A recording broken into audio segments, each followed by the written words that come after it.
أفلا يتدبرون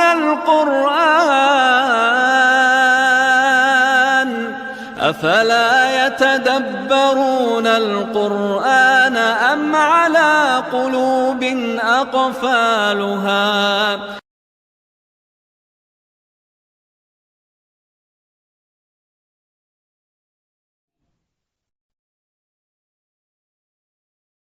نواں سپارہ سورۃ الانفال، آیت نمبر 15۔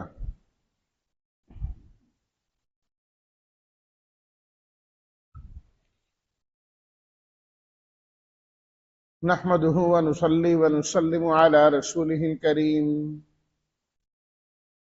اما بعد فاعوذ بالله من الشيطان الرجيم، بسم الله الرحمن الرحيم۔ يا أيها الذين آمنوا إذا لقيتم الذين كفروا زحفا فلا تولوهم الأدبار ومن يولهم يومئذ دبره إلا متحرفا لقتال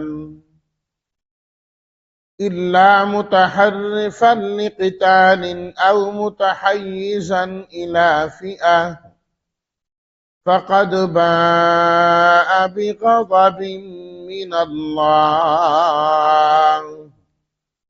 ومأواه جهنم وبئس المصير۔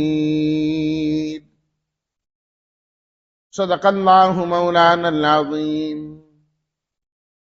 اللہم صل علی سیدنا و مولانا محمد وعلی آلہ واصحابہ وبارک وسلم۔ اذا لقیتم، اذا جب لقیتم تم ملاقات کرو، جب تم ملو، الذین کفروا کافروں سے۔ زحف، زحف کا لفظی معنی ہوتا ہے دو لشکروں کا آپس میں ملنا، مد مقابل ہونا، دو بدو لڑائی کا ہونا۔ تولو، ولا یولی پھر جانا، الادبار پیٹھ، پیٹھ پھیر کر مت جاؤ۔ یولیہم پیٹھ پھیرے گا، متحرفن حیلہ کرنے والا ہو، ہنر کرنے والا ہو، للقتال لڑائی کا، متحیزن ٹھکانہ پکڑنے والا ہو، فئۃ جماعت، فقد باء، باء مستحق ٹھہرا، لفظی معنی لوٹنا، غضب ناراضگی، مأواہ ٹھکانہ اس کا، المصیر ٹھکانہ لوٹنے کی جگہ۔ ترجمہ: اے ایمان والوں، جب تم ملو ان لوگوں سے جو کافر ہیں لڑائی کے لیے میدان میں، تو پیٹھ پھیر کر ان سے مت بھاگو۔ وَمَن يُوَلِّهِمْ يَوْمَئِذٍ دُبُرَهُ، اس دن جو شخص ان کو پیٹھ دکھا کر بھاگا، سوائے اس کے کہ متحرفا لقتال، وہ قتال اور لڑائی کے لیے کوئی ہنر کرنے والا ہو، یا وہ ٹھکانہ پکڑنے والا ہو جماعت کی جانب، ان دو کے علاوہ جو واپس آئے گا، فقد باء بغضب من اللہ، وہ اللہ کے غضب کے ساتھ لوٹے گا اور مستحق ٹھہرے گا، اور ٹھکانہ اس کا جہنم ہے، اور وہ جہنم بہت ہی برا ٹھکانہ ہے۔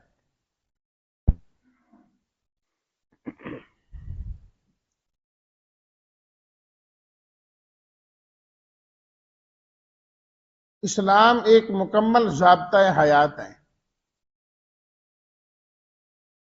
اس کے اندر ایک ایک چیز کی رہنمائی موجود ہے. انسان کے پیدا ہونے کے وقت سے لے کر فوت ہونے تک کوئی لمحہ ایسا نہیں ہے، کوئی موقع ایسا نہیں ہے جس کے متعلق اسلام نے اپنے ماننے والوں کو ہدایات نہ دی. ہر موقع پر ہدایات دی. بچہ پیدا ہو تو کیا کرنا ہے، کیا کیا ایسی چیزیں ہیں جنہیں اختیار کرنا چاہیے. بڑا ہو تو پھر کیا کرنا ہے، جوان ہو شادی کے موقع پر تو پھر کیا کرنا ہے، ایک انسان فوت ہو جائے تو پھر کیا کرنا ہے. زندگی میں اس نے عبادت کرنی ہے تو کیسے کرنی ہے، معاملات کرنے ہیں تو کیسے کرنے ہیں، کسی کے ساتھ معاہدہ کرنا ہے تو کیسے کرنا ہے. ایک ایک چیز پر روشنی قرآن و سنت کے اندر ڈال دی گئی. ایک ایک چیز پر انسان نے ان چیزوں کو صرف اپنانا ہے، سیکھنا ہے اور پھر ان پر عمل کرنا ہے. ان کو سیکھ کر عمل کرنے کی وجہ سے انسان کی ساری اور مکمل کی مکمل زندگی نیکی والی اور عبادت والی بن جاتی ہے. نیکی اور عبادت والی بن جاتی ہے انسان کی ساری زندگی. حتیٰ کہ انسان اپنی انسانی ضروریات کو پورا کر رہا ہو لیکن اس بتلائے ہوئے طریقے کے مطابق کر رہا ہو تو وہ چیز بھی عبادت بن جاتی. پیاس انسان کو فطرتاً لگتی ہے، پانی اس نے پینا ہے. اگر آداب کا خیال کر کے پانی پیے گا، دائیں ہاتھ سے پیے گا، بسم اللہ پڑھ کے پیے گا، بیٹھ کے پیے گا، الحمدللہ آخر میں کہے گا تو یہ پانی پینا بھی اس کے لیے عبادت ہو جائے. یہ بھی عبادت ہے. اللہ اکبر. تو جب اللہ تعالیٰ نے تمام چیزوں کے قوانین بیان کیے، ہدایات دیں، تو صلح اور لڑائی کی ہدایات اور قوانین بھی دین اسلام نے دیے کہ صلح ہو تو کیسے ہو اور کن چیزوں پر ہو. اور اگر صلح نہیں، جنگ ہے، لڑائی ہے، دشمنی ہے، تو اس کا یہ مطلب نہیں کہ انسان بس گولی لے کے چل پڑے، جو آئے اس کو اڑاتا چلا جائے. اس کا نام جہاد نہیں. اس کے بھی کچھ اصول ہیں، ہدایات ہیں. نبی کریم صلی اللہ علیہ وسلم جب بھی کوئی جماعت روانہ فرماتے جہاد کے لیے تو آپ علیہ الصلوۃ والتسلیمات سب سے پہلے ان کو ہدایات دیا کرتے تھے کہ تم نے کیا کرنا ہے. فرمایا جا کر سب سے پہلے ان کو دعوت دینی، مان جائیں تو ٹھیک ہے، انکار کریں تو اس کے بعد ان کو یہ کہنا ہے کہ اگر تم ہمارے تابع بن کر رہو تو پھر بھی ہم تم سے نہیں لڑتے. اگر وہ اس بات پر بھی نہ آئیں تو پھر تم میدان جہاد میں ان کا مقابلہ کرو. مقابلہ کرنے کے اندر پھر نبی کریم صلی اللہ علیہ وسلم ہدایات دیتے تھے. بچے کو نہیں قتل کرنا، عورت کو نہیں قتل کرنا، بوڑھے کو نہیں قتل کرنا، اور جو تمہاری تلوار کے نیچے آ جائیں. قتل کرنے کا یہ مطلب نہیں ہے کہ تم اس کی آنکھیں نکالنا شروع کر دو، کان کاٹ دو، ناک کاٹ دو. فرمایا یہ نہیں ہوگا. انسانیت کے احترام اپنی جگہ میں ہوگا. بس اس کو مار دیا، ختم. اس سے آگے نہیں جانا. بس ایک حد ہے.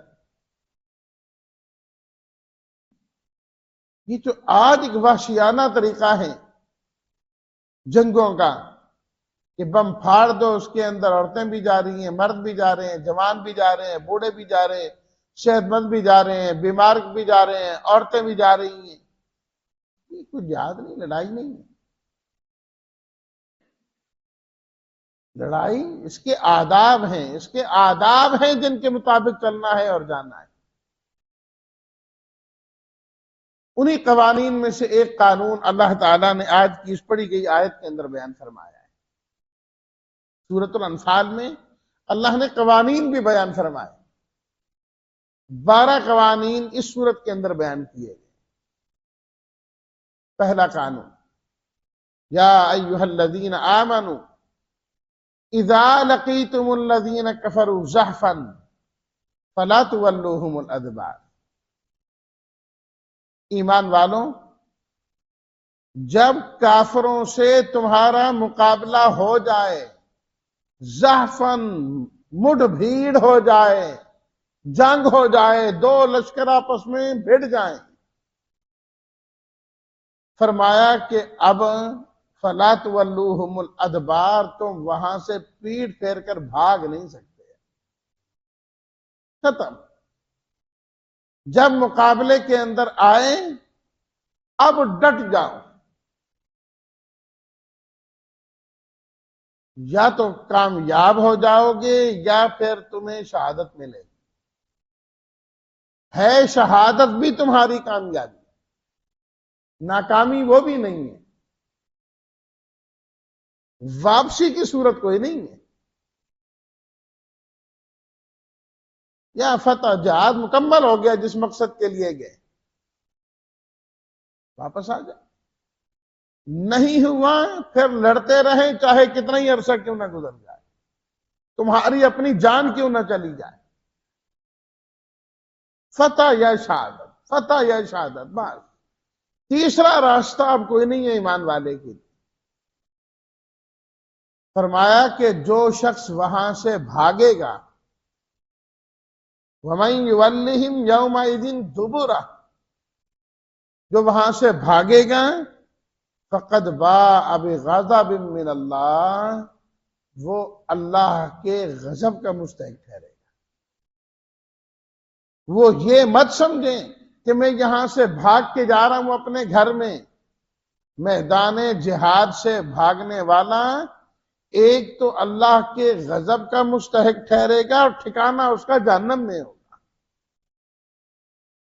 یعنی یوں سمجھو کہ اس کے واپسی کا سفر گھر کا سفر نہیں ہے، وہ جہنم کا سفر ہے. وہ جہنم کا سفر کر رہا ہے. یہ جان تو جب اس نے کلمہ پڑھا کہ اشہد ان لا الہ الا اللہ وحدہ لا شریک لہ واشہد ان محمدا عبدہ ورسولہ، اب نہ یہ جان اس کی رہتی ہے نہ مال اس کا رہتا ہے. ان اللہ اشتری من المؤمنین انفسہم واموالہم بان لہم الجنہ. فرمایا جو ایمان والے ہیں جو ہی ایمان لاتے ہیں، اللہ تعالی ان کے مالوں کو اور ان کے جانوں کو خرید لیتا ہے اور اس کے بدلے میں اللہ ان کو جنت عطا فرما دیتا ہے. ہر ایمان والا کلمہ پڑھ کے اللہ سے سودا کر رہا ہوتا ہے، سودا کر رہا ہوتا ہے اللہ تعالیٰ سے. جی جس نے کلمہ پڑھا وہ جنتی ہے. اگر کلمے پر، ایمان پر اس کی موت آ گئی، اس لیے کہ اب جان اور مال اس کا نہیں رہا، وہ اللہ کا ہے. اللہ تعالیٰ جہاں فرمائیں گے یہ مال وہاں خرچ کرنا ہوگا. اللہ جہاں پر فرمائیں گے یہ جان وہاں دینا ہوگی. یہ ہے حقیقی ایمان. اصل ایمان یہ ہے کہ انسان ہر وقت اتنا تیار ہے کہ یا اللہ میں نے آپ سے سودا کیا ہے، کلمہ پڑھا اور جنت لیے، جان مال آپ کا ہے، جہاں اشارہ ملے گا سب کچھ قربان ہو جائے. یہ اصل ایمان ہے. اللہ اکبر. یہی تو غزوہ بدر میں ہوا نا کہ آپ علیہ الصلوۃ والتسلیمات نے کوئی جہاد کا اعلان نہیں فرمایا. آپ نے فرمایا لشکر ہے تجارتی، اس کا قافلہ روکنا ہے. صحابہ کرام تیار. جب مدینہ منورہ سے نکلیں پتہ لگا جی وہ لشکر نکل گیا ہے، دوسرا لشکر آ رہا ہے. اب بتاؤ، وطن سے باہر ہیں، جہاد کی تیاری کوئی نہیں ہے، 8 تلواریں ہیں، 2 گھوڑے ہیں، 70 اونٹ ہیں، رمضان کا مہینہ ہے، روزے چل رہے ہیں، گرمی کا موسم ہے. غزوہ بدر رمضان میں ہوا ہے. بالکل تیار ہو گئے. جو ہی مشورہ ہوا کہ ہم تو بالکل تیار ہیں، جہاں آپ فرمائیں گے ہم وہاں جائیں گے، آپ خشکی پر جانے کا فرمائیں گے وہاں جائیں گے، سمندر میں جانے کا کہیں گے وہاں جائیں گے. یہ ہے نا ایمان. کیوں؟ نہ جان ہماری نہ مال ہمارا، نخرہ کس بات کا؟ اللہ کا حکم آئے پھر جی چراتا پھرے. اللہ سے پھر وعدہ کس چیز کا ہوا؟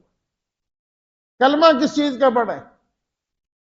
تو فرمایا جب جان مال ہماری ہے، یقاتلون فی سبیل اللہ فیقتلون ویقتلون، اسی آیت میں فرمایا کہ ہم نے جنت کے بدلے میں ایمانداروں سے جان اور مال خرید لیا ہے. اب کریں گے کیا؟ جہاں اللہ کا حکم ہوگا یہ لوگ قتال اور لڑائی کے لیے جائیں. پھر وہ بعد کی بات ہے، دیکھا جائے گا ان کے ہاتھوں سے کافر مارے جاتے ہیں یا یہ ان کے ہاتھوں سے شہید ہوتے ہیں. وعدن علیہ حقا، فرمائے یہ سچا وعدہ ہے اللہ کا. جان مال تم قربان کرو گے، جنت ہم تمہیں عطا کریں. اس لیے فرمایا میدان جہاد سے بھاگنا جائز نہیں. بھاگنا جائز نہیں ہے. وہ جو رب سے تجارت کی ہے پھر وہ ختم ہوتی ہے. فرمایا ہم نے تو تجارت کر کے معاملہ کر کے تمہیں جنت دی تھی، اگر تم اس معاہدے کو توڑو گے تو وَمَأْوَاهُ جہنم، ٹھکانہ دوبارہ جہنم ہو جائے. وَبِئْسَ الْمَصِيرُ، اور وہ تو بہت ہی برا ٹھکانہ ہے. ہاں درمیانی آیت میں فرمایا 2 صورتیں ہیں واپس آنے کی. 2 صورتیں ہیں واپس آنے کی. نمبر 1 إِلَّا مُتَحَرِّفًا لِقِتَالٍ. متحرف کا لفظی معنی ہوتا ہے مائل ہونا، ایک طرف جھکنا. متحرفًا لِقِتَالٍ، لڑائی کی جانب جھکنا ہے، کوئی ہنر کرنا ہے، کوئی چلاکی دکھانی ہے.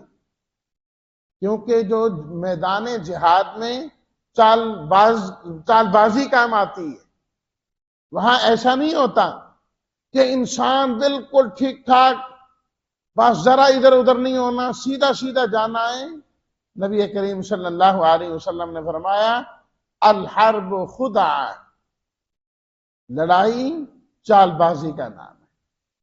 چال بازی کا نام. اس کے اندر بہت ساری چیزیں ایسی اختیار کرنا پڑتی ہیں جس سے انسان کو کامیابی ملتی ہے، اور یہ حقیقت کے خلاف نہیں ہے. یہ حقیقت کے خلاف نہیں ہے. اللہ اکبر. جب نبی کریم صلی اللہ علیہ وسلم فتح مکہ کے موقع پر تشریف لائے تو مکہ میں داخل ہونے سے پہلے رات کو پڑاؤ ڈالا گیا ایک جگہ. نبی کریم صلی اللہ علیہ وسلم نے فرمایا یہ لشکر والے سارے ایک جگہ نہیں رہیں گے، ایک جگہ نہیں رہیں گے لشکر والے۔ اچھا جی کیا کریں؟ فرمایا چند بدیں ادھر، چند ادھر، چند ادھر، چند ادھر، اس طرح تقسیم ہو جائے پورے علاقے۔ اچھا ایسا ہی ہوا، سارا لشکر ایک جگہ اکٹھا ہے ہی نہیں۔ اب جو مختلف جگہوں میں تقسیم ہو گیا لشکر، جب رات کا وقت ہوا تو سب نے اپنے کھانے کا بندوبست کرنا ہے۔ 10 15 20 آدمی ادھر ہیں، 15 20 ادھر ہیں، 30 40 ادھر ہیں، 50 ادھر ہیں، وہ اپنا اپنا انتظام کر رہے ہیں۔ سب نے رات کو جو ہے نا آگ جلائی، لکڑیاں جلی۔ مکہ کے رہنے والوں نے پہاڑوں پر چڑھ کر دیکھا، اوئے ہوئے ہوئے ہوئے ہوئے، ہر طرف آگ ہی آگ ہے، ادھر بھی ادھر بھی ادھر بھی۔ کہنے لگے یہ تو کوئی بہت بڑا لشکر ہی آ گیا، دیکھو ادھر سے شروع ہو رہا ہے ادھر تک جا رہا ہے۔ حالانکہ سارے تو نہیں تھے، وہ تھوڑے تھوڑے تھے۔ آپ کی حکمت عملی تھی کہ آپ نے الگ الگ کر دی۔ اللہ تعالی نے ان کے دلوں میں وہی روب ڈال دیا، وہی روب ڈال دیا۔ اور ابھی مسلمان مکہ میں داخل ہوئے نہیں، صبح کو بڑے بڑے لوگ مکہ سے چل کر مسلمانوں کے پاس آ کر کلمہ پڑھنا شروع کر دیا۔ انہوں نے کہا حالات بدل گئے، اب نہیں رہ سکتے۔ انہوں نے چھوڑنا ہی نہیں مکہ میں داخل ہو کر، بجائے اس کے یہ وہاں جائیں، وہ آ رہے ان کے پاس کلمہ پڑھ، وہ مسلمان ہوتا۔ اللہ تعالیٰ نے ساری فضائی بدل دی۔ تو لڑائی چالاکی کا نام، چال بازی کا نام۔ اللہ اکبر۔ اسی طرح کئی مواقع وہ بس اوقات اس کا الٹ بھی ہوا۔ ایک موقع پر ایک صحابی تشریف لے گئے، انہوں نے رات کو آگ جلانے ہی نہیں دی، الٹ کیا۔ وہ کہنے لگے جی سردی ہے، ہمارے لیے بڑی مشکل ہو رہی ہے۔ ان کا آگ نہیں جلانی کسی نے۔ اب امیر صاحب تھے، ان کا حکم مانا۔ صبح جو ہے نا جہاد ہوا، اللہ تعالیٰ نے فتح فرما دی، عطا فرما دی۔ جب لشکر واپس آیا، ساری تفصیل کارگزاری نبی کریم صلی اللہ علیہ وسلم کو سنائی گئی۔ اس میں لوگوں نے کہا جی امیر صاحب نے تو ہمیں آگ نہیں جلانے دی، بڑی ٹھنڈ تھی۔ آپ نے فرمایا کیوں نہیں جلانے دی؟ کہ فرمایا رات کو جلاتے تو لشکر جو مد مقابل تھا ان کو پتہ لگ جاتا کہ ہماری تعداد کتنی ہے۔ انہوں نے راتوں رات ہمارے خلاف لڑنے کی پوری پلاننگ کر لینی تھی۔ میں نے کہا کہ ہم نے اپنی تعداد اور یہ چیز خفیہ رکھنی ہے، یہ ساری چیزیں بیک وقت صبح ہی ظاہر کرنی ہے۔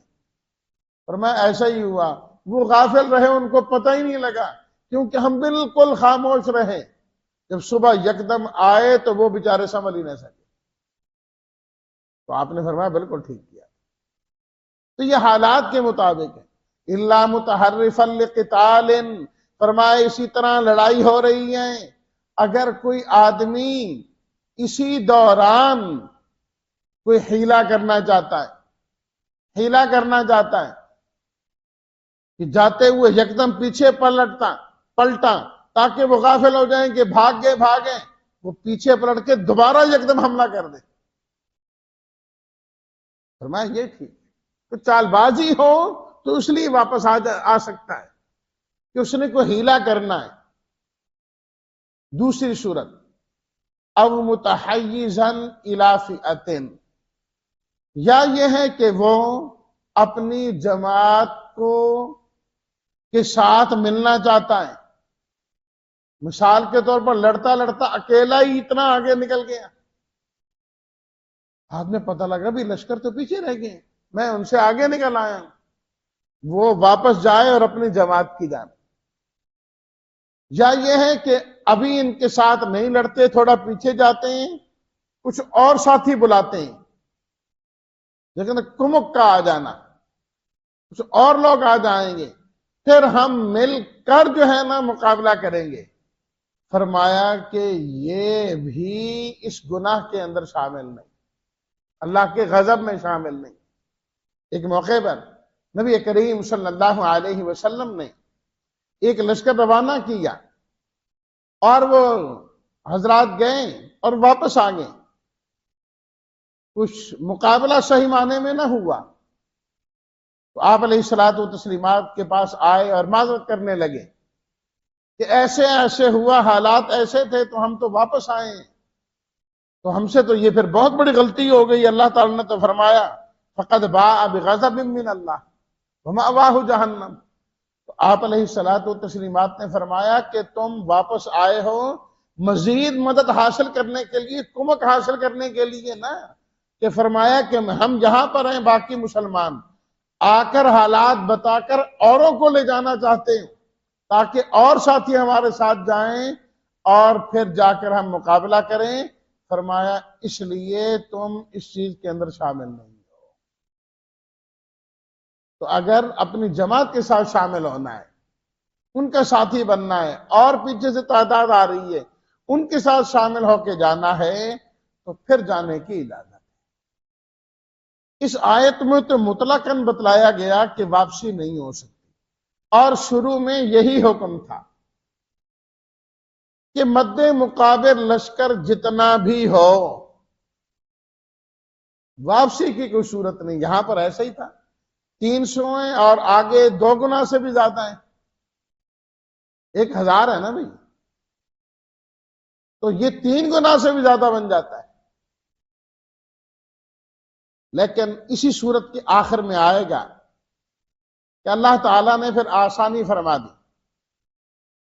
پہلے تو اللہ تعالیٰ نے فرمایا ان یکم منکم 20 صابرون یغلبوا 200، 20 ہوں گے تو 200 پر غالب آئیں. بعد میں اللہ نے فرمایا الآن خفف اللہ عنکم، اب اللہ تعالیٰ آسانی کرنے لگے. فَإِن يَكُن مِّنكُم 100 صَابِرَةٌ يَغْلِبُوا 200، 100 ہوں گے تو 200 پر غالب آئیں. ایک بندہ 2 پر، یعنی اپنے سے دگنے لشکر کے ساتھ مقابلہ کرنا. 1000 ہیں تو مقابلے میں 2000، یہاں تک مقابلہ کرنا تو ضروری ہے. اس سے بہت زیادہ ہوں تو فرمایا کہ پھر اس بات کی گنجائش ہے کہ مسلمان ذرا پیچھے ہو جائیں، اس لیے کہ اس میں بھی مسلمانوں کی حفاظت ہے. ایسے نہ ہو کہ مسلمانوں کا نقصان بہت زیادہ ہو جائے. ہر ایمان والے کی، مسلمان کی جان قیمتی ہے، وہ بچانا بھی ضروری ہے. یہ کوئی عقل مندی نہیں ہے کہ ایسا مقابلہ کیا جائے جس میں اپنے ہی سارے شہید ہو جائیں. عقل مندی یہ ہے حالات دیکھ کر اس کے مطابق انسان جو ہے وہ چلے. تو اللہ وہ وہاں پر آئے گی تو اس کا عرض کر دیں گے کہ اللہ تعالیٰ نے اپنے سے 2 گنا کے ساتھ لڑنا تو لازمی قرار دیا، اس سے زائد ہوں تو پھر پیچھے ہٹنے کی بھی دین اسلام میں اجازت دے دی گئی اصولی طور پر. باقی اصل ایمان تو یہ کہ کفار ہزاروں کیا لاکھوں ہوں. حضرت خالد بن ولید رضی اللہ تعالیٰ عنہ 60,000 کا لشکر ہے سامنے، عرض کرنے لگے مجھے اکیلے جانے دو، میں ان تمام کو ٹھیک کر لوں گا اکیلے.